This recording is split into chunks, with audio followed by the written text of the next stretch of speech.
Web Rádio MAP passa a apresentar, a partir de agora, estudos do livro Obreiros da Vida Eterna, do espírito André Luiz, na psicografia de Francisco Cândido Xavier, na comunicação de Célia Correia e Nivaldo Gervásio. Aprendendo sempre. Bom dia amigos, bom dia Célia. Bom dia, Nivaldo. Mais uma terça-feira estamos aqui próximo ao horário de almoço de vocês para trazer mais uma vez dar continuidade, né, ao nosso estudo do livro Obreiros da Vida Eterna. Esse livro, o quarto livro de André Luiz, em que ele traz para nós esse aprofundamento, né, sobre esse fenômeno da morte. Traz para nós esse estudo sobre o antes, durante e o depois, né, do desencarne, trazendo essas particularidades, né, Célia, que é tão importante para nós, para que a gente possa começar a refazer, muitas das vezes, o conceito, o entendimento que nós tínhamos sobre o fenômeno da morte, sobre o sepultamento, sobre o que a gente normalmente faz, né, o velório, como que nós temos que nos comportar, como que nós temos que proceder, né? Se há antecipação da morte, se há a possibilidade de se morrer depois. André Luiz vai trazer tudo isso para nós dentro desse livro aqui, né? Então, é um livro assim, de uma importância muito grande, porque é um ensinamento profundo, Célia. Eu acho que quem lê, quem consegue ler o Obreiros da Vida Eterna, se transforma, se modifica diante do fenômeno da morte, de um sepultamento, passa a ter outra visão sobre esse fenômeno. Porque muitas das vezes, Nivaldo, a gente, anterior a esse livro, anterior a outros livros que vêm nos relatando sobre esse momento, porque nós olhamos aquele ataúde com um corpo, a gente sequer imagina que aquele espírito, o espírito que animava aquele corpo, ele pode estar ali presente. Pode estar ali presente, né? E ele pode estar em estado lamentável. E a gente está falando bobagem, a gente está dando... Normalmente o que a gente percebe hoje, infelizmente, ainda nos sepultamentos, é um encontro social. São aquelas famílias que não se veem há muito tempo e aproveitam ali, muitas das vezes, não para estar preocupado com o destino espiritual daquele amigo, daquele parente que está ali, aquela despedida final. Então, aproveita para botar o papo em dia, sabe? Formam-se grupinhos de conversas paralelas, como o André Luiz trouxe para nós. E muitas das vezes ele está ali. E conversas que não são benéficas para aquele momento. O momento. Não é isso que aquele irmão querido, precisa. Amado, está necessitando. Não é do que ele precisa. É de prece, é de concentração. E André Luiz chega a fazer uma colocação aqui, né, Célia, que seria mais interessante. Aqueles espíritos que não têm parente, que são, assim, que o seu sepultamento é feito como indigente, muitas das vezes é mais feliz do que aqueles que têm muita gente, porque o grau de perturbação que essas pessoas amigas vão fazer para ele é muito prejudicial. Então, só para a gente ter uma ideia, né? Se nós, a partir de hoje, quando tivermos a oportunidade de estarmos em um sepultamento, calados, em prece. Em prece. Pensamentos positivos. Não interessa o que aquele irmão fez aqui na matéria. Se foi bom, se foi ruim, não se interessa. foi... É prece, é só prece. Se você não vê aquele companheiro, aquele irmão, parente, primo, tio há muito tempo, marca um café depois. É melhor calar Mas não é o momento ali para, olha, vamos bater, vamos conversar, vamos botar o papo em dia. Lembra aquele tempo... dia, assim, não. É silêncio, é prece, é isso, tranquilidade. Que o espírito que está ali se desfazendo do corpo físico precisa. Isso é caridade. Isso é querer o bem para aquele que está partindo, que partiu. Isso é caridade. Célia, vamos fazer a nossa prece, agradecendo sempre a esse Pai que nos permitiu estarmos aqui encarnados, a esse irmão Jesus e a esses espíritos amigos, coordenadores desse estudo, aos nossos mentores espirituais, para que nos oriente, que nos intuam, que nos inspire nessa tarde, nessa manhã de hoje, para que possamos aqui ter os melhores entendimentos possíveis de tudo isso que vamos aqui ler com vocês. Que assim seja. Graças a Deus. Estamos no capítulo 15 ainda, Célia, terminando Aprendendo Sempre. E nesse capítulo, a gente é o finalzinho está vendo o sepultamento de Dimas. Em que agora estamos lá no cemitério, propriamente dito, né? E foi falado tudo isso que nós abordamos aqui no início, sobre essa necessidade desse silêncio, e André Luiz mostra exatamente nesse capítulo que fala sobre o desencarne de Dimas, né? Que é tido para nós, no meio espírita, como um modelo. Quando se fala em desencarne, a gente fala sempre desencarne de Dimas, do livro Obreiros da Vida Eterna, porque aqui está completo. André Luiz traz para nós exatamente tudo que a gente precisa saber. E nós estamos aqui no momento em que André Luiz está, o Dimas está sendo sepultado verdadeiramente no cemitério, e André Luiz se depara com gemidos, né, choros de covas vizinhas, e ele vai verificar uma mulher que está ainda presa aos seus restos cadavélicos por um fio de prata. Ela morreu, mas não desencarnou. E isso é muito comum. A gente espírita sabe disso, né? Sabermos disso. A gente pode morrer. Morrer e desencarnar são coisas distintas. O corpo pode morrer, mas nós precisamos, além de morrer, precisamos desencarnar. Desencarnar é nós nos liberarmos totalmente do corpo físico. O que Dimas só foi feito no final, quando o corpo dele estava sendo levado à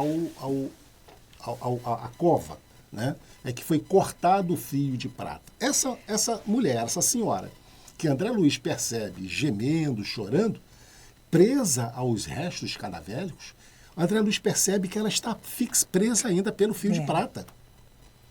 Não foi cortado.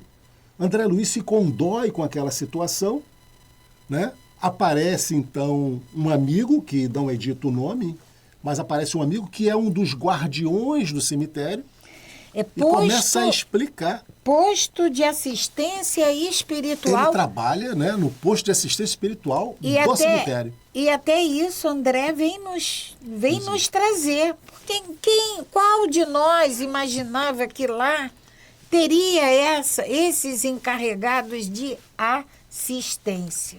E ele diz que são 4 pessoas, 4 espíritos, para, né, tomar conta, que tomam conta daquele cemitério.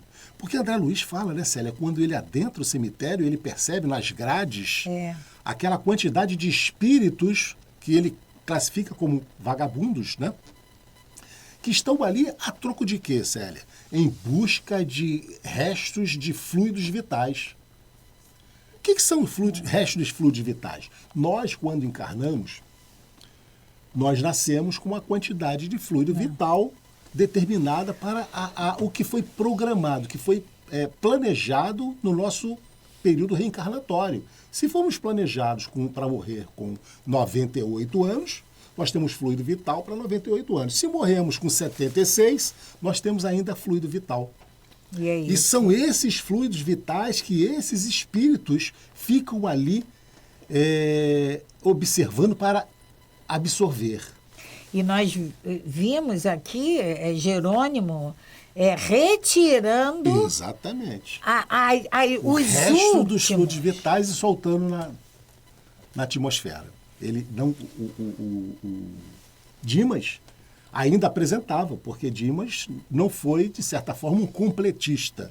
Ele não completou a programação reencarnatória dele, embora tenha sido um homem, né, do bem, tanto que ele teve essa assistência espiritual dessa equipe vinda de Nosso Lar para atendê-lo.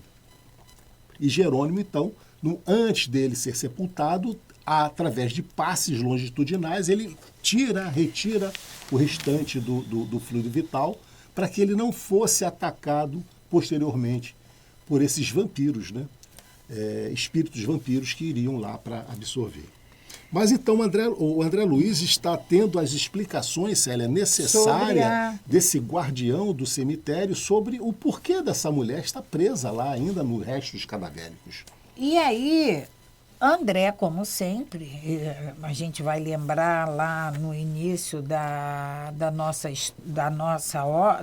nosso estudo, quando foi do socorro daquele amado sim, do padre Zenóbia. Sim, do padre Domênico, né?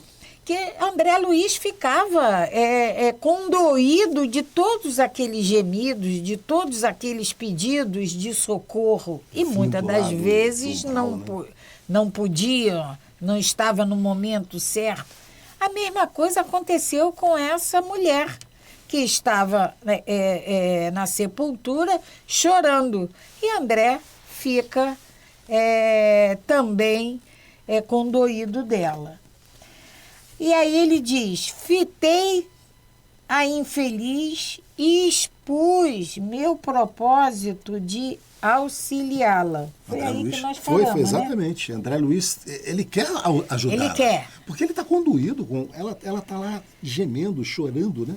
Aí o guardião do posto de assistência, ele diz assim: é inútil, esclareceu o prestimoso guarda, equilibrado nos conhecimentos da justiça e seguro na prática, pelo convívio diário com a dor. Nossa desventurada irmã permanece sob alta desordem emocional. Por isso ele diz que é inútil. Alta desordem emocional. Completamente louca. Viveu 30 e poucos anos na carne, absolutamente distraída dos problemas espirituais que nos dizem respeito. Completamente distraída dos problemas espirituais que nos dizem respeito. Gozou a saciedade na taça da vida física. Gozou a saciedade. Após feliz casamento, realizado sem qualquer preparo de ordem moral, contraiu gravidez, situação esta que lhe mereceu menosprezo integral. Menosprezo integral.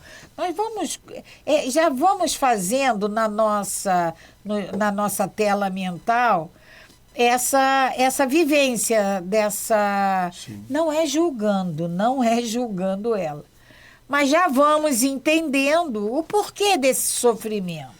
Então, Célia, qual o quadro, né? É uma pessoa que viveu 30 e poucos anos, mas não se ateve a nenhuma preocupação com relação à vida futura. E ela se dedicou à saciedade de tudo que a vida podia dar para ela. Material. Comparava o fenômeno orgânico em que se encontrava a ocorrências comuns e acentuando extravagâncias por demonstrar falsa superioridade, precipitou-se em condições fatais. Então, ela estava grávida, né? Mas ela não se preparou, organicamente falando, né? Não teve a preocupação, foi uma situação para ela que não merecia nenhuma preocupação, um menosprezo total. Não tinha cuidado nenhum com ela, nem com esse... Qual que seria, né, Célia, a preocupação de uma pessoa grávida, né? Com a sua alimentação, porque ela está carregando um outro ser com ela, se fuma, se bebe ou não, né? Essas seriam as preocupações dela, né? Chamada ao testemunho edificante da abelha operosa na colmeia do lar, preferiu a posição da borboleta volúvel, sequiosa de novidades efêmeras. O resultado foi funesto. Vindo o parto difícil, sobrevieram infecções e febre maligna, aniquilando-lhe o organismo. Vamos lembrar aqui, findo o parto difícil, sobrevieram infecções e febre maligna, aniquilando-lhe o organismo. Aí a gente para e pensa, quem foi o causador disso? Foi a vida? Ou foi ela que escolheu a maneira como ela ia viver? Ela é a única responsável por tudo isso que acontece, que está acontecendo agora. Ela comparava o fenômeno orgânico em que se encontrava a ocorrências comuns, acentuando extravagâncias por demonstrar falsa superioridade. Então, as atitudes, o comportamento que ela tinha que ter de uma gravidez não foi condizente, né? E sofreu as consequências, né? Soubemos, isso tudo é o guardião que está informando. Que está informando. Ao André Luiz. Soubemos que nos últimos instantes o vagidos do filhinho tenro despertava-lhe os instintos de mãe. E a infortunada combateu ferozmente com a morte, mas foi tarde. Quer dizer, houve um arrependimento. Né? Mas já não havia mais tempo para... O fato dela... Ela ignorou o estado dela de gravidez. Ela continuou levando a vida normalmente, e até com extravagâncias, como o guardião diz para a gente. E aí, nos últimos instantes, os vagidos do tenro filhinho despertaram-lhe os instintos de mãe. Aí aquele sentimento de mãe, mas já era tarde. Jungida aos despojos por conveniência dela própria, tem primado aqui pela inconformação. A gente consegue ficar inconformado com as nossas atitudes. Sim. Vários amigos, visitadores, em custosa tarefa de benefício aos recém-chegados. Desencarnados. Vários amigos, visitadores, em custosa tarefa de benefício. Aos recém-desencarnados, tem vindo à necrópole tentando libertá-la. A pobrezinha, porém, após atravessar existências de sólido materialismo, não sabe assumir a menor atitude favorável ao estado receptivo do auxílio superior. Então não adianta o André Luiz ficar penoso. É preciso que ela esteja receptiva a receber esse auxílio. E por quê, né, Célia? Lá em cima está lá. Ela viveu 30 e poucos anos na carne, absolutamente distraída dos problemas espirituais. E aqui nesse parágrafo ainda, ele diz assim, o guardião diz, sólido materialismo.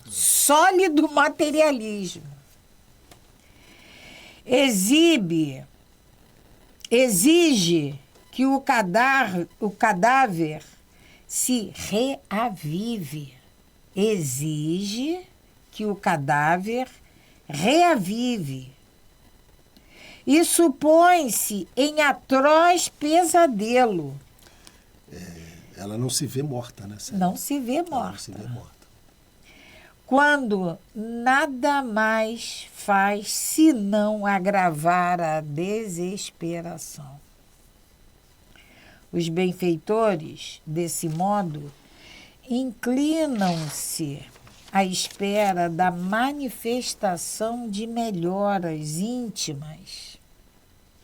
Porém, seria perigoso forçar a libertação pela probabilidade de estragar-se a infeliz, de entregar-se a infeliz aos maus feitores desencarnados. Ela facilmente, pela condição dela, né, Célia, de desconhecimento total do mundo espiritual, da espiritualidade, e por estar tão presa à matéria, ela seria uma presa fácil. Então, de certa forma, ela está sendo mantida ali como uma proteção para ela.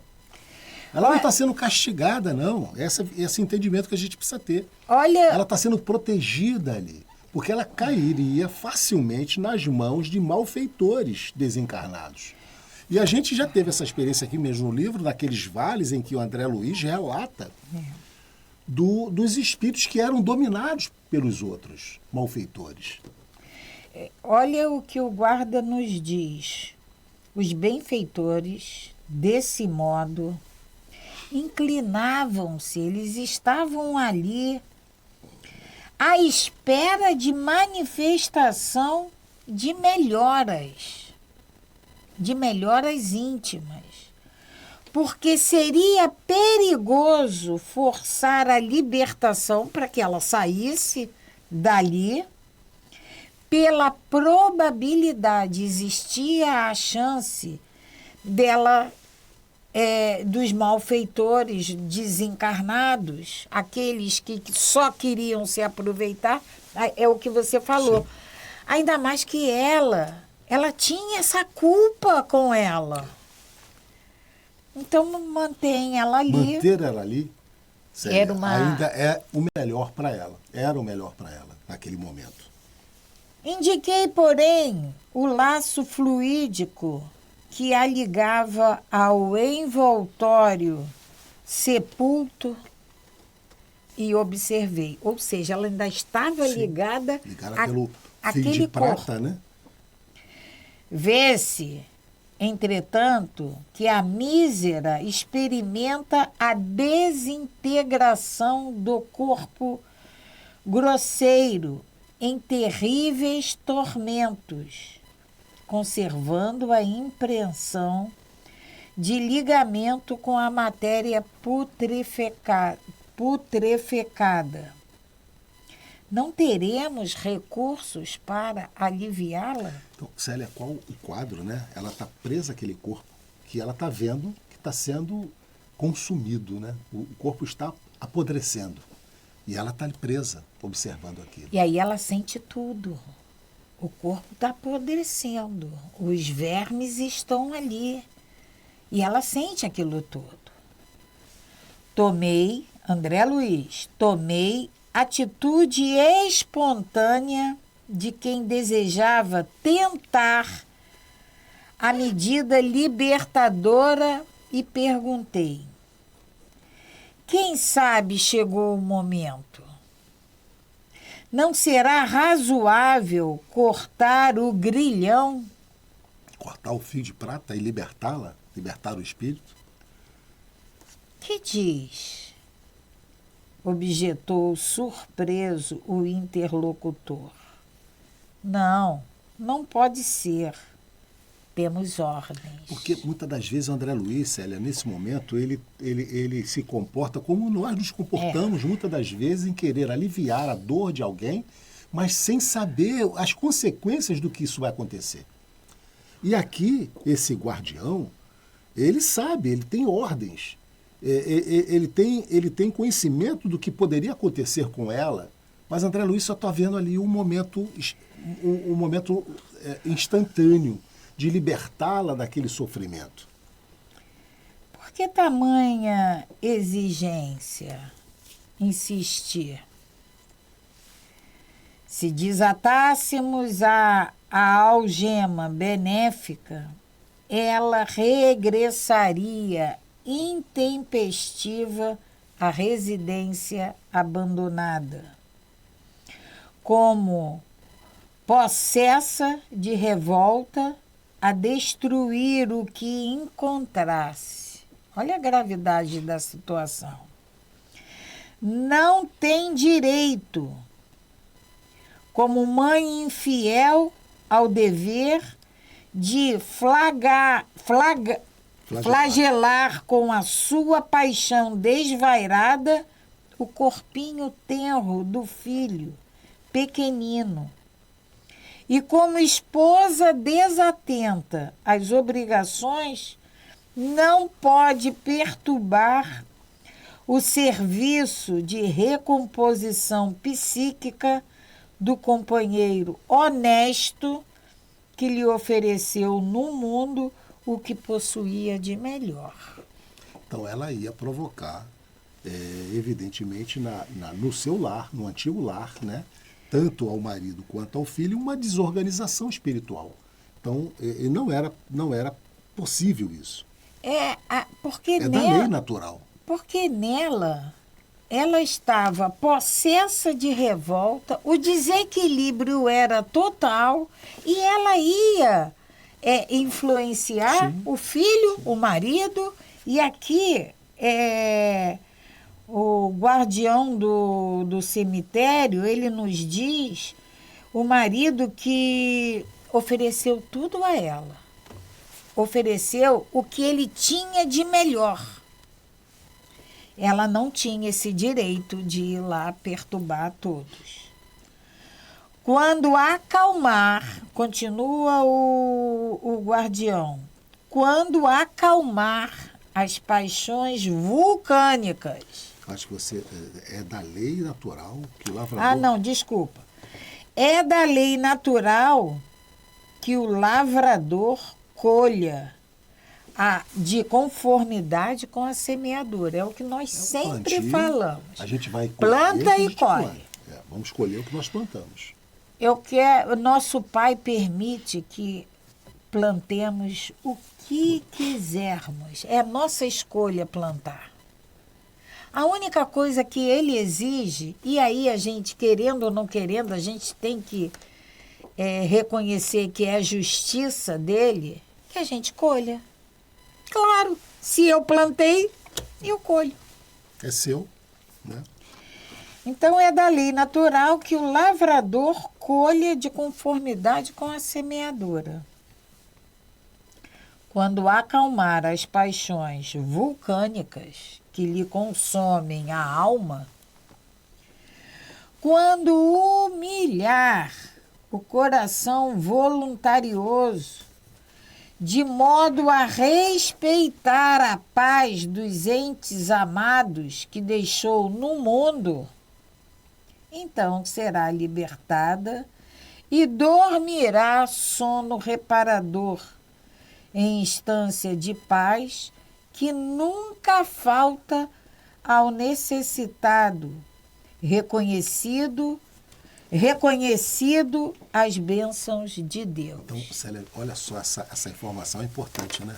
Todos nós seremos socorridos? Todos. Seremos. E vamos ter, cada um de nós, né, o local adequado, o mais adequado para nós, dentro da nossa vibração, dentro da do nosso entendimento, para que a gente possa, a princípio, ela aqui, dormir, descansar. Porque dentro da lei divina, Célia, não existe castigo. Não existe. Não existe castigo. Por mais que ela tenha agido errado, ela vai ser amparada. E ela só está ali presa naquelas condições para que ela não vá prejudicar a família de origem, mas que ela também seja protegida dos espíritos maus, porque ela facilmente cairia nas garras dos maus espíritos. Então, é uma proteção para ela. E a gente cai aqui novamente, que só depende dela, só depende de nós, tudo que nos acontece. No momento em que ela tiver essa conscientização, ela acalmar essas paixões, ela vai ser recolhida, ela vai ser amparada. Humilhar. E vai ter um sono primeiro reparador, para depois ela ser instruída novamente. E olha só, Célia, a necessidade do novo mergulho na carne, da reencarnação, para que ela possa, em uma nova oportunidade, refazer aquilo que ela não conseguiu fazer dessa primeira, tendo todo esse manancial de conhecimento agora. Né? Nessa situação que ela se encontra, primeiro é preciso que ela acalme essas paixões, que ela humilhe o seu coração, que ela entenda que ela não tem o direito de ir lá perturbar o marido e o filho. Aí ela vai ser socorrida. Como todos nós seremos quando cumprirmos, quando nós nos submetermos. Olha a expressão de André Luiz, né? A lição era dura, mas lógica. Mais lógica. Lógica. Clara. A lição era dura, mas lógica. A infortunada criatura, alheia à nossa conversação, prosseguia gritando, qual demente hospitalizada em prisão dolorosa. Tentei ampliar as minhas observações, mas o servidor chamou-me a outras zonas, de onde partiam gemidos estridentes. Não era só ela, não. Só ela, né? São vários infelizes na vigília da loucura, disse calmo. São vários infelizes. E designando um velhote desencarnado de cócoras sobre a própria campa, acrescentou, venha e escute. Chamou isso, André. Célia, isso é para que a gente, no dia que nós entrarmos em um cemitério, a gente ter o máximo de respeito. Né? Que André Luiz traz essas informações para nós. É momento de prece, de entendimento. E designando um velhote desencarnado de cócoras sobre a própria campa, acrescentou, venha e escute-o. Acompanhando meu novo amigo, reparei que o sofredor mantinha-se igualmente em ligação com o fundo. Com o fundo. Mundo? Está um fundo. Ai, meu Deus. Quer dizer, nós estamos falando aqui porque, acompanhando meu novo amigo, reparei que o sofredor mantinha-se igualmente em ligação com o fundo. E o do tá Nivaldo está com o mundo, mundo. né? Quer dizer, se a gente for pelo teu, com o mundo matéria. Dos vivos, né? E com o fundo da campa, não sei. Ai, meu Deus, dizia, quem guardará meu dinheiro? Quem guardará o dinheiro? Quem guardará o dinheiro? E ele repetia, quem guardará o dinheiro? Aí a gente lembra daquele... Mas ele está desencarnado, né? Ele está desencarnado. Mas está preocupado com o quê? Com o seu dinheiro ainda, né? Observamos a aproximação. Observando-nos a aproximação, rogava súplice. Então, ele percebeu a aproximação de André e do guardião e ele rogava. Quem são? Querem roubar-me?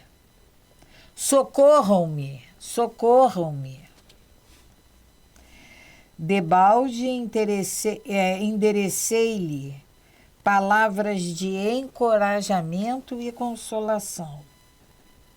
Não houve, informou o sentinela obsequioso. A mente dele está cheia de imagens, de moedas, letras, cédulas e cifrões. E a gente pensa que isso é história, né? Vai demorar-se bastante na presente situação.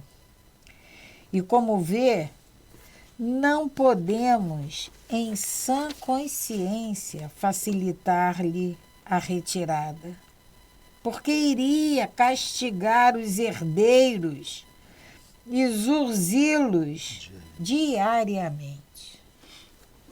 Ou seja, se ele fosse libertado, ele ia direto lá nos herdeiros, ele ia direto para o dinheiro dele, e aí o dinheiro já pertencia a outros através da partilha. E aí, se não tivesse dando o fim que ele queria, e olha como ele ia perturbar. Mas o dinheiro era dele. Você veja quando o André Luiz se aproxima, quem são? Querem roubar-me? Né? Então, a preocupação dele era com o dinheiro dele, né? Com que já não pertencia mais a ele, já era dos herdeiros. Célia, e tudo parte da onde, Célia? Dessa educação espiritual, desse entendimento que aqui a gente está de passagem e nós não vamos levar nada, a gente precisa ter essa consciência. Se nós não tivermos formarmos essa consciência e levarmos no nosso espírito esse apego material, vamos sofrer. Vamos sofrer, porque vamos deixar em nossos apartamentos, carros, casas, dinheiro. E como que faz? Como é que a gente vai fazer para se livrar disso? É só o entendimento, é só a compreensão de que isso tudo, nós somos usufrutuários. Nós vamos ter que deixar isso aí. Vamos continuar. Porque não pudesse dissimular o espanto que me tomara o coração, o servidor otimista acentuou.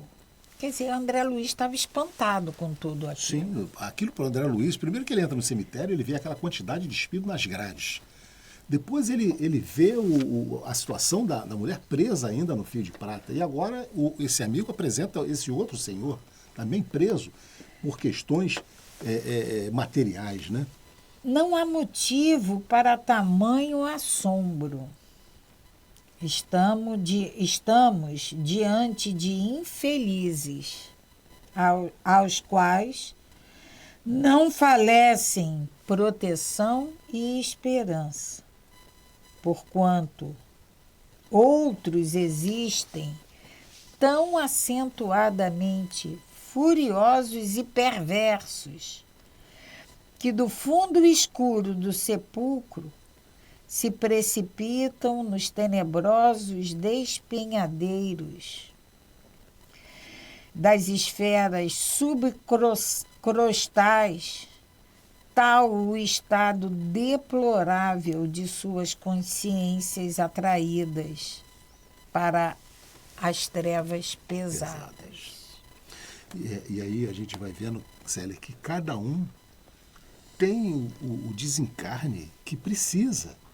André Luiz, por exemplo, ele desperta no umbral. Essa mulher que ele se refere, ela desencarna, mas ela continua presa aos seus despojos. Esse outro também. Então, cada um de nós, né, como diz o amigo aqui do André Luiz agora para ele, terá o desencarne que precisamos, que planejamos, que semeamos, né? Sem fugir ao padrão de tranquilidade do colaborador concísio, do serviço a realizar, acrescentou: segundo concluímos, se há alegria para todos os gostos, há também sofrimento para todas as necessidades. Isso aí.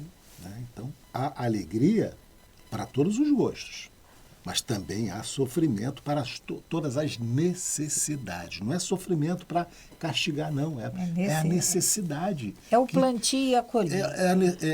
Célia, é o sofrimento que nós precisamos para despertar.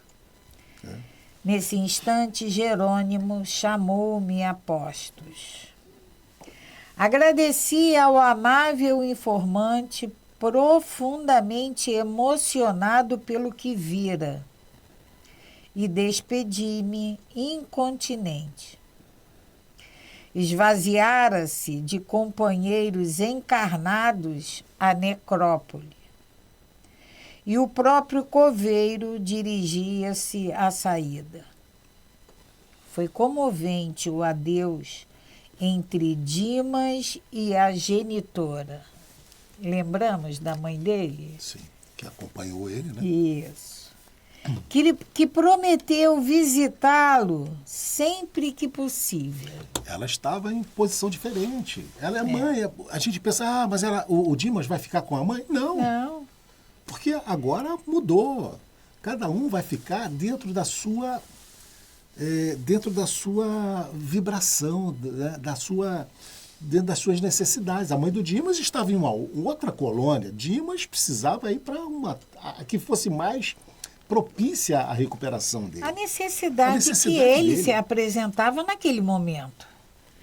Após agradecimentos mútuos e recíprocos, votos de paz, sentimos-nos, enfim, em condições de partir por nossa vez.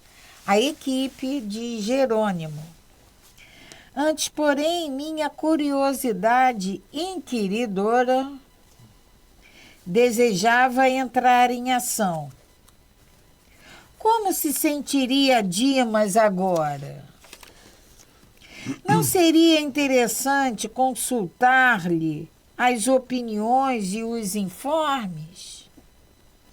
Testemunho valioso poderia fornecer-me para qualquer eventualidade futura de esclarecer a outrem. Ou a gente percebe que André Luiz quer sempre aprender. Ele tem, né, essa veia de investigação, né, Célia? De aprofundar, de pesquisar o que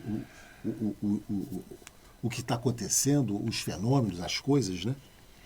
Em minha esfera pessoal de observação, não pudera colher pormenores, uma vez que a morte me surpreendera em absoluto alheamento das teses de vida eterna e no derradeiro transe carnal. Minha inconsciência fora completa. Aí ele fala dele. André Luiz, ele desencarnou, ele chegou no plano espiritual como um suicida indireto, né? Porque ele fez mau uso do corpo físico. Então ele não tinha conhecimento para fazer essa avaliação da sua própria morte. Ele diz, não pudera colher pormenores, uma vez que a morte me surpreendera em absoluto alheamento das teses de vida eterna e no derradeiro transe carnal, minha inconsciência fora completa. Ele nunca se preocupou com isso. Nosso dirigente percebeu-me o propósito e falou bem-humorado. Pode perguntar a Dimas o que você deseja saber. Ele queria perguntar. Você lembra que naquela ocasião em que quando Dimas desencarna e eles retornam à casa transitória, André Luiz pede para retornar, para acompanhar como seria, né, o velório daquela noite na casa de Dimas, e ele colhe para nós todos aqueles fatos, né, das conversas paralelas, do quanto aquilo prejudicava Dimas. Então, essa veia investigativa do André Luiz para nós é muito importante. Manifestei-lhe reconhecimento, enquanto o recém-liberto aquecia bondoso aos meus desejos. Sente ainda os fenômenos da dor física? Comecei. Guardo integral impressão do corpo que acabei de deixar, respondeu ele delicadamente. Noto, porém, que, ao desejar permanecer ao lado dos meus e continuar onde sempre estive durante muitos anos, volto a experimentar os padecimentos que sofri. Entretanto, ao conformar-me com os superiores desígnios, sinto-me logo mais leve e reconfortado. Apesar da reduzida fração de tempo em que me vejo desperto, já pude fazer semelhante observação. E os 5 sentidos? Tenho-os em função perfeita. Então, enxergava, ouvia, tato, palavra, tudo, né? Sente fome? Chego a notar o estômago vazio e ficaria satisfeito se recebesse algo de comer. Mas esse desejo não é incômodo ou torturante. E sede? Sim, embora não sofra por isso. Ia continuar o curioso inquérito, mas Jerônimo, sorridente, desarmou-me a pesquisa, asseverando: você pode intensificar o relatório das impressões quanto deseja. Interessado em colaborar na criação da técnica descritiva da morte, certo? Porém, de que não se verificam 2 desencarnações rigorosamente iguais. O plano impressivo depende da posição espiritual de cada um. Sorrimos todos ante meus impulsos juvenis de saber e, amparando cimas, carinhosamente efetuamos satisfeitos a viagem de volta. Então, Jerônimo vem dizer para que acaba com aquele, né? Sente fome, sente sede, sente vontade de dormir, né? E aí Jerônimo ele vem dizer que não existe reencarnações, desencarnes iguais. Depende de como cada um fez aqui na matéria. Como cada um viveu.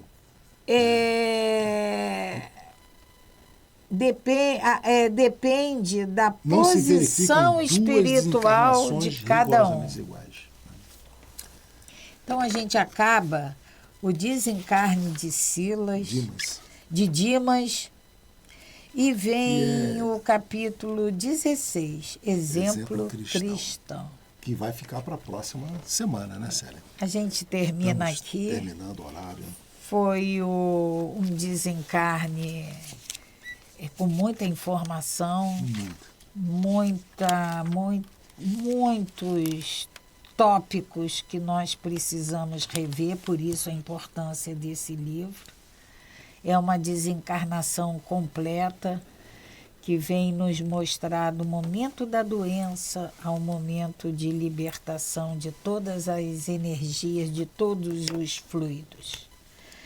Então, agradecemos sempre a Deus, nosso Pai, a esses amigos espirituais, a presença de todos vocês. E damos graças a Deus por tudo que nós sempre recebemos. Paz e bem, paz e luz. Paz, muita paz.